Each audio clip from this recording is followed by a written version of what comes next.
여러분 따라합시다. 멋진 신세계. 여러분 혹시 이 제목으로 책이 있다는 거 아십니까? 모르십니까? 모르시겠죠. 죄송합니다. 자, 이 책은 베스트셀러입니다, 여러분. 베스트셀러. 20세기 타임지에서 최고의 책이라고 했습니다, 이 책은. 그래서 여러분 시간 되면 읽어보셔야 됩니다. 제가 이제 말씀 중에 우리는 또 제가 성경 읽는 것도 힘든데 인문학 이야기하면 힘들지만 사실상 인문학을 읽어야 되거든요. 우리가 쾌락적으로 추구하다 보면 책을 통해서 우리에게 주는 자양분들을 획득 못하면 우리가 인격이 바로 자라지 못하죠. 우리의 신앙도. 그거 안 읽잖아요. 그래서 제가 이 책을 한번 소개하면 여러분 읽으면 좀 편할 겁니다. 책은 좀 두껍습니다, 여러분. 이 책은 이런 내용이 있습니다. 이게, 인간이 2540년도의 이 얘기입니다. 지금 2540년도에 어떻게 되느냐면, 중앙인공에서 인간이 부하로 탄생됩니다. 엘빈 토플러, 이런 책들도 보면은 미래 예측하면 이제는 고른다는 거죠. 인간을, 사람을 고른다는 것이죠. 20대 되면, 이렇게 대머리가 되고는 안 된다. 이렇게 뭘 고른다는 것이죠. 근데 인공부하로 기계처럼 인간이 만들어지는데 이들이 전부 다 행복해 합니다. 왜? 세뇌된 행복이 있거든요. 세뇌된. 이게 지금 안 보여줘도 되겠다. 조금 이따가 보여주면 되겠네. 세뇌된 행복이 있거든요. 그래서 3S라고, 지금도 3S의 유혹이 많거든요. 섹스, 스포츠, 쇼. 스포츠, 스크린, 섹스라는 거죠. 3X. 요거를 그대로 체험하게 해줍니다. 이 책에 보면 2540년대의 사람들이 SF 과학수술이기도 합니다. 그대로 3S를 체험하게 해주고, 그 다음에 이거보다 더 진한 게 있습니다. 뭐냐면, 소마라고, 4S죠. 소마라는 게 있습니다. 소마는 완전 무기란 이야기로 부정적인 감정마저 제거하고, 한각 상태를 만들어내고, 모든 것들을 드러내고 행복하다 느낌을 주는데, 지금으로 말하면 마약하고 비슷한 거더라고요. 마약하고.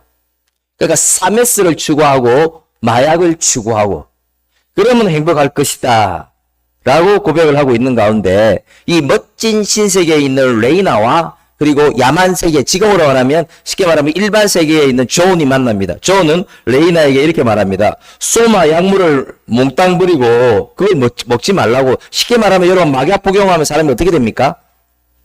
마약 복용하면 인생이 끝나잖아요. 마약 복용하면 사람이 행복할 수 없잖아요. 그걸 이야기하는 거예요. 독이라고 하지 말라고. 이 얘기를 하니까 멋진 신세계에 그 총독이 있었는데 총독에게 끌려갑니다. 너가 3S를 못하게 하고 소마를 못 먹겠지. 너를 내가 심판할 거다라고 막 그렇게 합니다. 그럴 때 그는 이렇게 말합니다. 저는 신을 원합니다. 저는 선을 원합니다. 저는 소설도 원합니다. 저는 또한 자유와 선을 원합니다. 저는 불편도 원하고 불평등도 원합니다. 저는 내 마음대로 안 되는 것도 원합니다. 무슨 말이냐면 이게 이제 기독교적인 관점으로 이렇게 해야 그 속에 행복이 있거든요. 근데 모든 것 끊고 쾌락을 추구한다는 거죠. 그래서 소설의 모든 메시지의 웅축은 이겁니다. 과학기술과 엄청난 자본주의의 발전이 우리에게 행복을 가져다 줄 수 없다는 것을 말합니다. 3S, 섹스, 스크린, 쇼를 추구해도 그리고 소마를 매일 먹어도 절대로 행복할 수 없다는 것을 이 책에서 보여줍니다. 여러분. 독이라는 거죠, 독. 제가 이제 말씀 준비하는데 10시 넘어서 이제 말씀 준비하는데 또 요즘 설교가 좀 많잖아요, 여러분. 오후도 준비하고 막 이렇게 하는데 뭐가 안 잡히는 거예요. 근데 뭐가 먹고 싶느냐? 매운 김치가 먹고 싶어요. 아주 매운 김치. 당연히 누가 줘서 매운 김치가 있어. 거기다가 컵라면을 먹어야 되겠다. 컵라면을. 어디 있지? 컵라면. 컵라면에 매운 김치를 먹으니까 먹고 나서 얼마나 기분이 좋은지. 이야, 이렇게 기분이 좋은 세계가 있느냐. 말씀 준비도 잘 되는 줄 알았더니 졸아버렸어. 다시. 얼마나 느낌이 좋은지, 상쾌한지. 근데 여러분 아시죠? 그 늦은 밤에 매운 김치에 라면을 끓여 먹으면 독이라는 거 아시죠, 여러분? 소마라는 거죠. 독이라는 거예요, 이게. 그래서 여러분, 우리 그리스도인이 멋진 신세계를 추구해야 되잖아요. 예수 믿는 사람이니까. 우리 하나님이 주인이니까. 그분이 모든 것을 갖고 있으니까. 멋진 신세계를 추구해야 되는데, 여러분, 어떻게 하면 멋진 신세계 추구할 수 있을까요? 많은 사람들이 예수 믿는 사람도 이렇게 말합니다. 10억 정도는 있어야 된다. 정말 그럴까요, 여러분? 유명해져야 된다. 명예가 있어야 된다. 제가 이제 청년부 담당할 때 청년부 애들이 지금 몇백 명 있었기 때문에 기가 막힌 일이 있습니다. 없어져요. 방학 때 대학생들이 없어져. 어디 갔지? 어떤 애들은 한 3주, 어떤 애들은 2달 동안 없다가 다시 나타나는데 완전히 페이스 오브 페이스 돼서 다른 얼굴이 나타나는 거예요. 누구지? 새신자가? 했다는 것이죠. 석연수술 했다는 것이죠. 그들이 말합니다. 이걸 해야 나는 행복해진다고. 여러분, 멋진 신세계를 만들기 위해서 여러분 어떻게 해야 될까요? 정말 그렇게 해야 될까요? 아니면 쾌락 추구해야 될까요? 어떤 사람은 1년 내내 여행해야 된다. 1년 내내. 근데 여행이라는 것은 장점은 가기 전에 그 설레임이라는 거 있습니다. 엄청난 장점이죠. 근데 가서는 그렇게 큰 건 없죠, 여러분. 여러분, 뭘 해야 멋진 신세계를 추구할 수 있을까요? 뭐 특별한 게 있는 것이 아니고 말씀에서 한번 찾아보자는 거죠. 첫 번째는요. 석연치 않은 신앙을 제거해야 됩니다. 석연치 않은 신앙. 이 신앙은 뭐냐면 정확하지 않은 신앙이라는 것이죠. 가까이 있는 것을 보지 못하고 자기가 믿는 것만 보는 거죠. 여러분, 이 가정은, 마르다의 가정은 결손 가정입니다. 여러분 따라합시다. 결손 가정. 이거 알아야 되겠죠? 오빠 나사로만 보고 살았어요. 누구 보고 살았다고요? 나사로만 보고 살았어요. 왜? 어머니 아버지가 없기 때문에. 근데 오라비 나사로가 죽었어. 그럼 뭐예요? 끝난 것 같이 느껴지잖아요. 죽어버렸어. 며칠 돼버렸어. 이게 나 끝났다라고 생각을 했죠. 그런데 예수님이 울고 있는 마르다에게 뭐라고 하느냐면 요한복음 11장 23절 우리 다 같이 읽어봅니다. 예수께서 시작 이르시되 내 오라비가 다시 살아나리라. 어떻게 된다고요? 살아나리라 했어요. 그럼 믿으면 되잖아요. 믿습니다. 전능하신 예수님이니까 당연하지 해야 되는데 뭐라고 합니까? 24절 다 같이 읽어봅니다. 시작 마르다가 이르되 마지막 날 부활 때에는 다시 살아날 줄 내가 아나이다. 무슨 말인지 아세요? 마지막 날 때 살아날 줄 믿는다. 지금은 안 믿는다는 거예요. 이게 위험한 거예요. 지금은 안 믿는다고. 그 말씀 믿지 않는다고. 아무리 하나님의 말씀이지만 못 믿겠다고 하는 거예요. 이게 석연치 않은 신앙이에요. 이게. 마지막 날에 오라비가 살아나는 것을 믿는데 나는 지금은 예수님 말씀 못 믿겠다. 살아나는 거 못 믿겠다 하는 거예요. 지금. 여러분 우리가 범하는 실수 아닌가요? 22절에 뭐라고 했습니까? 9장 22절에 그러나 다 같이 22절 시작 무엇이든지 하나님께 구하는 것을 하나님이 주실 줄 아나이다 했잖아요. 이제라도 늦었지만 난 믿는다고. 예수님이 낫게 해준다고 죽은 나사로 오빠를 살린다고 믿는다고 그 말씀대로 했는데 또 다시 변하는 거예요. 예수님이 부활할 때 예수님이 마지막으로 심판할 때 이 세상이 심판당할 때 그때 살아나지 지금은 절대 살아날 수 없습니다. 지금 이 순간은 아니다. 여러분 혹시 우리가 이런 실수를 하지 않습니까? 우리에게 비슷한 음지가 있지 않습니까? 하나님은 지금 부활이니 생명이니 오라비가 살리라 오라비가 나오리라 말씀하면 그대로 될 줄 믿습니다. 그러면 기쁨과 은혜가 있고 감격이 넘치고 우리에게 행복한 멋진 신세계가 완성되는 것이죠. 여러분 예수님은 지금도 부활의 능력과 생명의 능력 가지고 지금도 내 인생에서 일하신다는 사실을 믿으시길 바랍니다. 천지를 창조하는 창조의 능력이 그때만 끝입니까? 그렇지 않죠 여러분. 지금 이 순간에도 창조의 능력이 역사하는 줄 믿습니다. 우리가 하나님의 능력이 있어야 되잖아요. 부활의 능력, 생명의 능력, 창조의 능력이 나에게 있어야 되잖아요. 우리 자녀에게도 있어야 되잖아요. 우리 교회도 창조의 능력, 부활의 능력, 생명의 능력이 흘러 넘치는 줄 믿습니다. 여러분 그렇지 않습니까? 그래서 마르다가 범한 실수는 나의 수준과 범위에 하나님을 가두었다. 하나님은 우리의 수준을 뛰어넘어 역사하시는 줄 믿습니다. 여러분 신앙의 음지가 뭡니까? 다시 말하지만 멀리 있는 진리를 잘 믿으면서 내가 죽으면 천국 갑니다 믿으면서 가까이 있는 진리를 안 믿으려고 그래요. 나는 아니다. 나한테는 그런 일이 없다는 것이죠. 여러분 하나님은 우리의 인생에 개입하셔서 오케스트라가 되어서 마음 놓고 연주하기를 원하는데 우리는 한 멜로디만 있다고 자꾸 말하는 거예요. 나 멜로디고 하나 멜로디만 생각한다는 거죠. 그렇지 않아요. 예수님은 오케스트라가 되어서 매일매일 여러분의 인생에 찾아가셔서 마음 놓고 연주하신다는 사실을 믿으시길 바랍니다. 오케스트라라는 것이 마음 놓고 연주한다는 거죠. 근데 우리가 재단한다는 거, 재단. 이건 안 되고, 이건 안 되고, 이래서 안 되고. 우리가 하나님의 범위를 모르죠. 근데 하나님, 오케스트라이신 하나님은 우리에게 절대로 좋은 것만 주지 않습니다.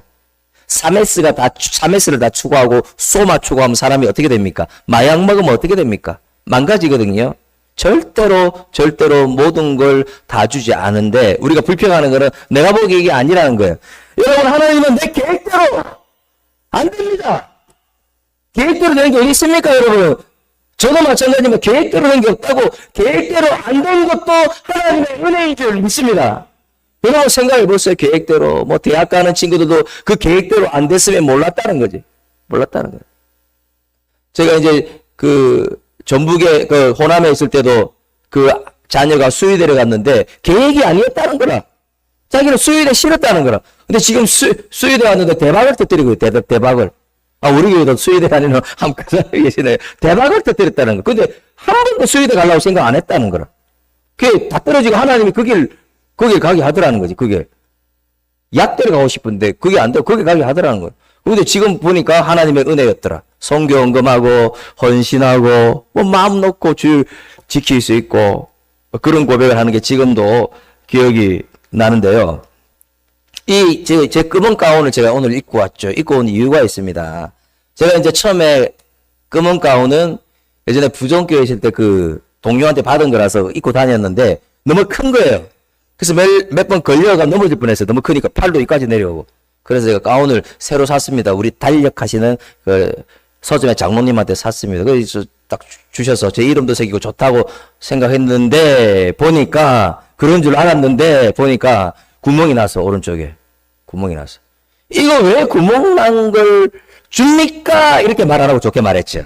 목사니까 좋게 말했어요. 이 구멍이 좀 났습니다. 그래서 찍어 보내봐라. 찍어 보내드렸죠. 그분에게. 그러니까 그분이 맞다고. 어떻게 이렇게 옷을 만들 수 있느냐고. 내가 당장 이야기하겠다고. 목사님 말이 맞다고. 그래서 그 디자이너에게 딱 전화를 했대요. 전화를 하니까 뭐라고 하냐면 이거 잘못된 거 아니고 작품이라고. 이거 바로 만드는 거라고. 알고 봤더니 그분이 뭐가 있느냐면 호주머니를 만들어낸 거예요. 여기 호주머니. 여기 호주머니. 지금도 어디 있는지 모르겠어요. 어디 있지 호주머니가. 지금 누가 와서 좀 찾아줘야 되나 하여튼 지금도 모르겠어요. 어디 있는지. 여기 있나? 아직 못 찾았다네. 이게 아직도 못 찾겠다요. 지금도 모르겠는데 호주머니가 2개 있더라고. 왜? 볼펜을 넣을 수 있고 물건을 넣을 수 있는 호주머니를 만들었고 이거 실수가 아닌 거예요. 실수가. 여러분 이처럼 어떤 경우에는 하나님이 우리를 망가뜨린 것 같이 느껴져요. 이 뭐가 잘못된 거 아닙니까? 하나님을 의심하게 되는데 그 나의 시각과 범위에서 재단한 거예요. 하나님은 오케스트라도 하나님은 디자인이시기 때문에 실수가 없으시고 여러분을 우리 생각 높게 더 위대하게 만드시고 더 나아가서 작품으로 만드신다는 사실을 믿으시길 바랍니다. 그래서 마루도도 그렇게 하잖아요. 내 생각은 우리 오빠 못 살립니다. 재단하잖아요. 그런 일은 절대 없습니다. 내 인생에. 여러분 우리 기적이라고 할 때 자꾸만 가두지 않았으면 좋겠습니다. 하나님이 역사하면 여러분의 인생에도 기적이 일어날 줄 믿습니다. 제가 앞에 교회 오기 전에 앞에 교회에 남편이 술 먹고 아내를 폭행하고 그런 분이었는데 지금은 완전히 교회 장로님까지 돼버려요. 이런 일이 어떻게 일어납니까? 하나님이 하시면 된다는 거예요. 하나님이 하시면. 절대로 우리 생각에 가두지 않았으면 좋겠습니다. 다시 말씀드립니다. 하나님은 그냥 우리가 생각할 때 내 멜로디만 생각하지 말자는 것이죠. 하나님은 다시 말하지만 오케스트라가 되어서 지금도 연주하셔서 여러분의 멋진 신세계로 인도하시는 전능하신 하나님인 줄 믿습니다. 우리 이 신앙이 있어야 되겠죠. 두 번째, 우리가 멋진 신세계를 만들기 위하여 여러분 한번 따라합니다. 돌을 옮겨 놓아야 합니다. 시작. 돌을 옮겨 놓아야 됩니다. 자, 요한복음 11장 39절 읽어봅시다. 시작. 돌을 옮겨 놓으라 하시니 그 죽은 자의 누이 마르다가 이르되 주여 죽은 지가 나흘이 되었음에 벌써 냄새가 나나이다. 돌을 옮겨 놓아라 하면 옮겨 놓으면 되는데 또 따지죠? 또 누가 따집니까? 이게 잘못됐다는 거죠. 이게 이 잘못된 신앙이라는 거죠. 내 범위에 자꾸만 제한한다는 거죠. 이때 여러분 한번 이 무덤을 한번 볼까요? 당시 유대인들의 무덤은 자연 동굴로 되어 있었습니다. 그리고 동굴이가 바위로 만드는 인공 동굴이었는데 쉽게 말하면 여러분 땅굴 기억나시죠? TV에서 보면 땅굴. 거기다가 커다란 돌을 막았어요. 그게 무덤이에요, 무덤. 우리처럼 그런 무덤이 아니라는 거예요. 돌무덤이라고 해서 어떤 사람은 막 돌을 다 쌓아놨다고 얘기해요. 그거 이야기하는 게 아니에요. 땅굴처럼 생겼다고요. 굴처럼. 생겼는데 이제 큰 돌을 가져와서 어떻게 굴려서 이래 막는 거예요. 예수님께서 옮겨 놓은 돌은 뭐 무덤의 입구를 말하는 거예요. 저번 주에 제가 양의 문 할 때도 가설우리를 이야기했죠. 가설우리. 비닐하우스 비슷하게 생긴 거. 그 양의 문이 된다고 했잖아요. 약간 유사하기도 한데 이거는 무덤에 문이 있다고요. 문이. 돌이 인공적인 돌이 무덤이 된다는 걸 말씀하고 있는 건데 이 돌은 예수님이 하지 않고 마르다에게 옮겨 나와라 사람들에게 옮겨 나와라 한다는 것이죠. 이게 무슨 말이냐면 우리 돌을 옮겨 놓아라 이 말이 무슨 말이냐면 헬라어로 아나테 되어 있거든요. 치우다 제거하다. 또 예수님의 역사에 동참하기 위해서는 내가 해야 될 일이 있다. 손 들고 따라합니다. 내가 해야 할 일이 있습니다. 하나님이 일하시게 하려면 내가 할 일이 있어요. 젖먹이. 갓난아기도 어머니가 젖을 주면 자기가 젖은 빨아야 돼요. 갓난아기도 할 일이 있다고. 우리에게도 꼭 할 일이 있다는 거예요. 해줄 거지만 기도하라고. 우리가 뭐 에스겔스, 예레미야서, 이사야서 보면 전부 다 처음에 금요기도에 때도 말하는 것 같은데 얻어트시고 망가지는 거 있다가 한 30장 지나가면 회복의 은혜가 있거든요. 뭐 빛이 임하고 포로에서 해방되고 그런데 하나님이 계속 말하는 게 있어요. 그렇게 해줄 거지만 그래도 구하여야 하리라. 그래도 구하여야 하리라. 그래도 기도해야 하리라. 그래도 내가 할 일이 있다고 말씀하는 것입니다. 그래서 하나님은 여러분 따라합시다. 하나님은 하나님의 역사에 내가 동참하길 바라십니다. 죽은 나사로는 예수님이 살리시지만 돌을 옮기는 일은 사람이 하라. 돌을 옮기는 일을 당신이 하라는 거예요. 왜 그럴까요? 예수님이 돌을 옮기면서 죽은 자도 살리시는 전능자인 걸 보라는 거예요. 여러분 마찬가지입니다. 돌을 옮기면서 하나님이 일하시는 거 전능자이신 하나님을 볼 수 있는 문이 열리시길 바랍니다. 그래서 여러분의 심령을 무덤처럼 만드는 돌이 있을 거예요. 그 불신앙. 마르다처럼 석연치 않은 신앙, 자르는 것, 재단하는 신앙. 이게 돌이에요, 돌. 가로막고 있어요. 여러분, 예수님이 말합니다. 나사로야, 나오라. 말씀하시면 그 주님의 음성을 그대로 듣고 믿는 여러분 되시길 바랍니다. 우리가 스트레스에 짓눌려 있다면 스트레스가 돌입니다, 돌. 이거 제거 안 하면 은혜가 없어요. 스트레스 위에 계신 하나님이 나사로야 나오라 하는 그 음성이 들려야 된다는 것이죠. 어떤 분은 공포에 떨고 있습니다. 내가 병이 들었는데 죽지 않으려 할까? 내가 행복하게 살 수 있을까? 행복하게 산다는 거예요. 돌을 제거하는 여러분 되시길 바랍니다. 강하고 담대하라고 말씀하시잖아요. 주님의 음성이 들리잖아요. 돌 제거하라고. 그거 아니라고. 그것 때문에 넘어지지 않는다고. 그리고 관계를 지속하지 못하는 돌이 있습니다. 이 돌을 제거해야 마음을 열 수 있습니다. 여러분 마음 열어야 됩니다. 우리 이 믿음의 사람끼리의 관계는 우리 모두 다 관계가 좋지만 헬령과 지연보다 더 사랑스러운 관계가 되어야 되죠. 헬령과 지연보다. 우리는 예수의 피로 맺어진 관계잖아요. 그래서 더 사랑스러운 관계가 돼요. 그래서 혹시 여러분 마음에 이 사람에게 다가가지 못한 돌이 있다면 결단하고 제거해야 됩니다. 제거해야 된다는 거죠. 마음을 열고 양보하며 다가가고 또 마음에 가지고 있지 말고 용서하고 용납하고 더 나아가서 돌을 제거하고 사랑하기로 결단하는 여러분 되시길 주의 이름으로 축원합니다. 그렇게 돼야 되지 않겠습니까? 우리 가족 아닙니까? 우리 옆 사람에게 인사합시다. 얼굴 보면서 한 분이 주무시고 계시는데 한 분이 주무시고 잠 깨라고 그럽니다. 예. 옆 사람 악수하면서 이렇게 합니다. 우리는 가족입니다. 시작. 우리는 가족입니다. 가족입니다. 그래 돌을 드러내야 돼. 가족이라고. 우리 다 알잖아요, 이제는. 돌을 드러내야 돼. 어떤 돌이 있느냐. 우리가 돌을 드러내야 옥토밭이 되는 거예요. 우리 마음밭이. 돌이 막 가슴에 박혀 있으면 말씀도 들어가지도 않고 재미가 없어요. 그래서 여러분, 예배에 은혜 받지 못하게 하는 돌, 기도를 방해하는 돌이 있어요. 기도를 방해하는 돌. 그 내 인간적인 생각일 수도 있어요.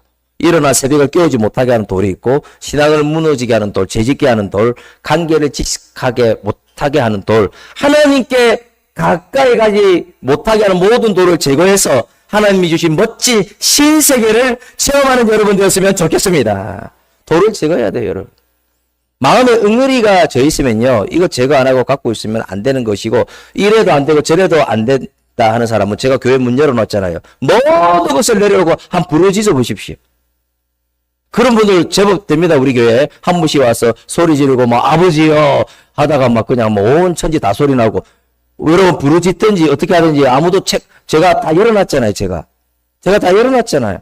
그렇게 해서 돌을 빼내야 하나님이 일하신다는 것이죠. 세 번째 우리가 꼭 알아야 될 것은 우리 화면 보면서 다 같이 읽어볼까요? 시작.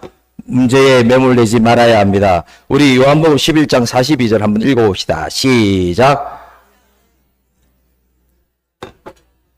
그러나 이 말씀을 함는 것은 들러 쓴 무리를 위함이니 곧 아버지께서 나를 보내신 것을 그들로 믿게 하려 함이니라. 예수님이 무슨 말이냐면 무리를 위하여 뭐 한다고 되어 있죠? 무리를 위하여 기도하신다. 그러니까 예수님의 문제도 많았어요. 예수님을 사람들이 막 핍박하려고 그래요. 고발하고 괴롭혀요. 말도 못하게 하고. 꼭 예수님의 문제에 매몰되면 예수님도 육신의 모습이 있으신데 다른 사람 생각 못하는데 뭐죠? 무리를 위하여 뭐 한다고? 기도한다는 것이죠. 예수님은 문제에 매몰되지 않고 꼭 해야 될 일을 했습니다. 그래서 여러분, 내 문제보다 더 중요한 것은 여러분 따라합시다. 하나님의 뜻을 행하는 거. 내 문제보다 더 중요하잖아요. 그분의 뜻을 행하는 거. 내 문제보다 위에 있다고. 근데 내가 문제에 매몰되면 하나님의 뜻은 안 보이는 거죠. 그래서 마태복음 6장 33절 그의 나라와 그의 의를 먼저 구하라. 그러면 이 모든 것을 너에게 더하시리라 말씀하고 있잖아요. 무슨 말인지 아십니까 여러분? 내 문제에 매몰되지 않고 다른 사람의 근심에 빛을 보고 문제를 해결해 주려고 내가 몸부림치고 노력하면 하나님은 내 문제도 해결해 줍니다. 이게 영적인 원리고 성경적인 원리입니다. 나도 우울했거든요. 나도 마음이 힘들었어. 그런데 내보다 더 우울하고 힘든 사람을 막 기도해주고 치유해주고 만나니까 내 우울증이 치유돼 버려요. 이게 영적인 원리라고요, 여러분. 나도 갈급하고 힘든데 연락이 왔어요. 만나자고. 내가 밥을 싸주고 시간을 주고 막 그분을 만지니까 내 갈급함이 치유돼. 여러분 아세요? 저도 설교하다가 제가 치유되는 거 아세요, 여러분? 제가 제 설교에 은혜 받는다면 이상한데, 제가 회복이 된다고 준비하면서, 제가 말씀 전하면서 저도 회복이 된다고 같이, 설교라는 것은 저와 연관이 없는 것이 아니죠. 저도 회복이 되는 경험을 하거든요. 그래서 영적인 원리라는 거죠. 내가 코가 석자인데 하는 분이 있는데요. 말씀의 원리가 아닙니다. 그래서, 우리가 이렇게 다른 사람의 마음을 읽고 다른 사람을 섬기려면 일단은 여러분 한번 따라할까요? 기본 매너. 평소 기본 매너가 안 돼 있으면 절대로 그렇게 못합니다. 평소에 기본 매너가 뭘까요, 여러분? 유치원들도 아는 거. 유치원에서 다 배웠다 이런 책이 있잖아요. 다음에 제가 한번 소개할 건데. 만약에 뭐 여러분 중에 그런 분 없겠지만 내가 새롭게 집에 갔다, 집에 방문했다. 그러면은 간단한 거 뭘 들고 가야 하는 게 맞지 않습니까? 작은 선물이라도 내가 돈이 없습니다. 그러면 뭐 사탕 한 봉지라도 파리바게뜨 가면 5,000원 안에도 있고 그게 기본 매너죠. 기본 매너. 내가 집을 찾아가는데 맨날 또 똑같이 가고 그러면 이제 오지 말아야 할 수가 있습니다. 여러분이 그런 말 없지만 이 기본인데 이런 이야기를 하는 이유는 기본을 못 지키면 내가 문제에 매몰돼서 그 사람을 섬길 수 없다고 해요. 선물을 받았습니다. 그럼 반드시 고맙다고 해야죠, 여러분. 그렇지 않습니까? 저도 까먹는지 몰라요. 선물 주는 사람이 좀 있기 때문에 감사하다고 해야지. 준 사람은 계속 생각하고 있다고요. 준 사람은. 사과를 안 해줘도 계속 생각하고 있다고요. 감사하다고 해야 된다는 거죠. 완전히 기본이죠, 이게. 이게 안 되면요, 완전 기본이잖아요. 우리는 다른 사람들의 문제를 읽을 수 없어요. 그리고 한번 따라합시다. 기본 예절을 지킵시다. 말을 낮추면 안 되죠. 높임말 써야 돼요. 저는 부목사님이라 합니다. 부목사라고 한 적이 없어요. 그렇게 호칭 안 합니다. 장로라고 한 적이 없어요. 장로님. 어떤 교회는 목사님이 부목사님한테 반말하고 여전도사님 시중 들게 하고 이 기가 막힌 일을 하는 거예요. 기가 막힌 일. 퇴근하고 구전 일을 시키고 저는 퇴근하고 구전을 절대 시키지 않습니다. 제가 해야지. 이 존중이죠. 기본 예의죠. 이게. 이렇게 하면 안 되잖아요. 지금. 반말을 하고 반말하는 순간 관계가 깨질 수 있습니다. 반말하는 순간 기분 나빠요. 옆에 있는 사람. 여러분 생각해 보세요. 그래서 우리는 항상 그렇게 기본 매너, 기본 질서, 그리고 기본적으로 사람이 해야 될 도리를 해야 마음 아프고 힘든 사람을 섬길 수가 있다는 것이죠. 근데 그게 안 돼 있으면 못 한다고요, 여러분. 이게 예수 믿지 않아도 마찬가지입니다. 이게 기본적으로 안 깔려 있으면 절대로 다른 사람의 근심의 빛을 읽고 다가가서 섬길 수가 없어요. 자, 우리 몇 절이죠? 우리 창세기 40장 5절, 6절 한번 읽어볼까요? 5절, 6절. 옥에 갇힌 우리 요셉이 억울하게 누명 쓰고 감옥 들어갈 때 이야기예요. 감옥 들어갔을 때 어떻게 했는가? 옥에 갇힌 다 같이 시작. 떡 굽는 자 두 사람이 하룻밤에 꿈을 꾸니 각기 그 내용이 다르더라. 아침에 요셉이 들어가 보니 그들에게 근심의 빛이 있는지라. 어떤 빛이 있는지라? 근심의 빛이 있는지라. 자기도 지금 누명 쓰고 어디 갔습니까? 감옥 갔잖아요. 나도 고각석자인데 죽을 것 같은데 문제에 매몰되지 않고 근심의 빛을 보는 거예요. 이게 우리가 배워야 된다는 거죠. 이걸 우리가 배워야 된다는 거죠. 나도 아프다고 내 고각석자인데 이래 하면 안 된다고요, 여러분. 이래 한다고. 저도 그렇게 안 하잖아요. 내가 아프다고, 내가 힘들다고 확 미루고 그렇게 안 하잖아요. 그렇게 해서 어떻게 됩니까? 요셉이 이때는 술 맡던 사람 그리고 떡 굽는 사람 뿐만 아니라 이거 정치범들이 많았어요. 왕의 참모들이 있었는데 매일 하는 일이 그들의 근심의 빛을 살피는 거예요. 그들이 어려움이 없나 힘든 일이 없나 근심의 빛을 살피는 거예요. 그러다 보니까 어떤 일이 일어납니까? 그들의 꿈도 해석해주고 도와주는데 특별히 술 맡던 가는장이 먼저 감옥에서 나갔습니다. 그때 어떤 일이 있었죠? 여러분 아시죠? 바로가 미칠 지경이라 꿈 해석을 못하니까. 그때 술 맡던 가는장이 누굴 추천하죠? 여러분 퀴즈. 누굴 추천했죠? 요셉을 추천했잖아요. 요셉을 추천했고 요셉이 뭘 해석합니까? 꿈을 해석하죠. 그로 인해 감옥에서 풀려나죠. 거기서 끝나지 않죠. 애굽의 총리가 되죠. 총리가 돼서 애굽도 흉년에 처하고 힘든데 흉년에 처한 애굽을 살리고 또 야곱으로 비롯한 아버지, 형, 동생 굶어 죽을 지경에 있는데 오라 그래서 그들을 살리고 그리고 그뿐만 아니죠. 전 세계적으로 이때는 흉년이었거든요. 전 세계를 살립니다. 곡식을 저장하는 지혜. 그 여러분 이거 뭘 말합니까? 내가 근심의 빛을 읽으면 거기서 끝나지 않아요. 그 사람의 근심의 빛을 읽고 도우면 거기서 끝나지 않아요. 하나님이 위대하게 역사하시는 줄 믿습니다. 그래서 내 문제에 매몰리면 안 된다고요. 저도 마찬가지예요. 더 정신 차려야 돼. 내 거 생각하지 말고 복음에 불붙어야 돼. 오지 못한 사람 왜 왔는지 왜 못하는지 전화하고 더 노력해야 되죠. 더 몸부림쳐야 되죠. 한 성직자가 충북 음성군의 무국촌이라는 데 부임을 했습니다. 너무 힘들고 사람들이 가난하잖아요. 너무 힘들잖아요. 그래서 보니까 그곳에 한 노인이 정말로 헌신한다는 소리를 들었어요. 그 할아버지. 근데 그 할아버지를 따라가 보니까 막 먹을 걸 싸두고 막 가는 거예요. 그 할아버지를 따라가 보니까 어떤 움막이 갔어요. 기가 막힌 일이 있습니까? 일이 있어서 뼈만 남은 폐결핵 걸린 엄마가 있었고, 그리고 그 아들은 영양실조 걸려서 다 죽어가고 있고, 그리고 남편은 알코올 중독자라서 이거 인사불성이고, 근데 다 먹을 걸 못 먹으니까 뼈만 남아서 전신에. 그래서 그 최기동 할아버지인데 그 할아버지가 먹을 걸 막 주고 있는 거예요. 이 성직자가 놀랐어요. 이런 분이 있느냐. 이분만 하는 거 아니에요. 그 당시 시각장애인, 불구자, 정신이장자, 병에 걸린 노인들 모두 18명이나 되는 그 비참한 삶을 사는 사람을 도우는 거예요. 자기는 뭐 하고 있느냐. 그 동상에 걸려갖고 발에 종이 묶고 새끼줄로 해갖고 그렇게 다니면서 자기 돈 다 투자하는 거예요. 그래서 하도 귀한 일 한다고 상금을 누가 120만 원 줬는데 이것도 할아버지가 집 없는 노인들을 위하여 집 지어주라고 이렇게 헌신한 거예요.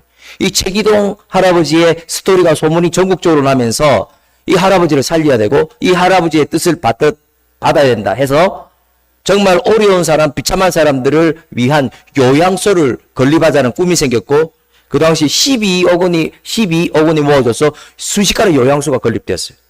그래서 이 할아버지 때문에 18명이 아니라 수많은 굶어 죽는 사람, 병드는 사람들이 그 요양을 통해서 사는 역사가 일어났어요. 여러분 생각해 보세요. 내 자신의 문제에 매몰되지 않고 어려운 분들의 근심의 빛을 살피고 기도해주고 그들을 돌보고 섬길 때 하나님이 위대하게 역사하시는 줄 믿습니다.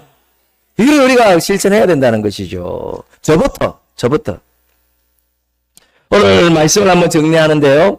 우리가 멋진 신세계를 만들기 위해서 어떻게 해야 됩니까? 첫 번째, 석연치 않은 신앙을 제거해야 됩니다. 지금 하나님이 부활의 능력으로 창조의 능력으로 역사하는데 재단하지 말자는 거죠. 제가 하나님이 천국에 인도해 주시는데 지금은 역사 안 한다 아니라 지금도 살아 움직여서 역사하는데 그분은 오케스트라가 돼서 여러분의 마음껏 연주하시다는 사실을 믿으시길 바랍니다.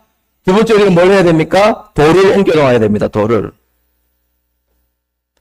예수님이 절대 혼자 다 하지 않습니다. 나에게 부탁합니다. 돌을 옮겨 놓으라고.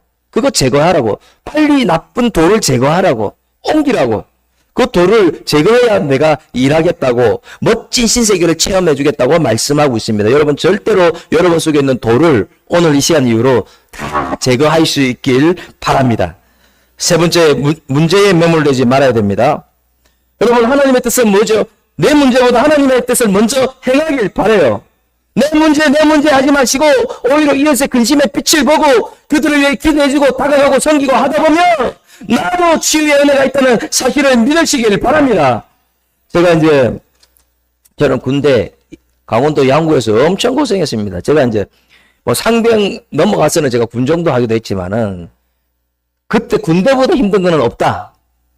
왜냐하면 그 행군을 얼마나 하든지 얼마나 많이 하면 발톱까지 빠져버렸으니까 말로 표현할 수가 없습니다. 계속 우리는 전쟁이 일어나면 바로 출동하는 부대에 있었거든요. 그러니까 행군 발바닥 터지고 피가 나기도 하고 이 정도로 이제 행군을 했기 때문에 더군다나 저는 저희의 육군 부수기지까지 막 행군할 때 올리고 했기 때문에 제가 별로 막 불평을 안 하니까 막 그런 게 있었는데 제가 가장 힘들었던 데가 언제냐면 우리 동기 힘들 때 위로가 되잖아요. 동기가. 근데 휴가를 갔는데 좀 충격적인 일이 있었습니다. 애인 때문에 변심해서 자살해 버렸어요. 그리고 제 마음이 어땠겠어요? 저도 힘들고 마음이 아파서 죽을 지경이에요. 기도 할 수가 없잖아요. 200명 때 어떻게. 근데 새벽에 연병장에 우리가 막 우통 위에 옷 다 벗고 막 행군하는데 그때 새벽에 연병장에서 기도할 수 있었거든요. 새벽에 연병장에서 기도하는데 엄청나게 안개가 많아요. 그때는. 안개가 강원도 쫙 끼는데 안개 속에서 말씀하시고 손 내미시는 예수님을 경험한 거예요. 그러면서 뭐라 하는지 아십니까? 저보고 문제에 매몰되지 마라. 좁은 길이다. 예수 믿고 이 군생활 중에 예수 믿고 예수님께 가까이 하는 거 좁은 길이고 힘든 길인데 이게 예수의 길이다. 계속 예수의 길로 걸어가면 내가 행복하게 해주겠다. 군생활 끝날 때까지 정말 행복하게 해주셨어요. 제가 원하는 대로 상병 넘어서 군종이 되기도 하고요. 정말 지금으로 말하면 멋진 신세계를 하나님이 체험할 수 있도록 군생활을 통하여 역사하셨거든요. 사랑하는 여러분, 다시 말씀드립니다.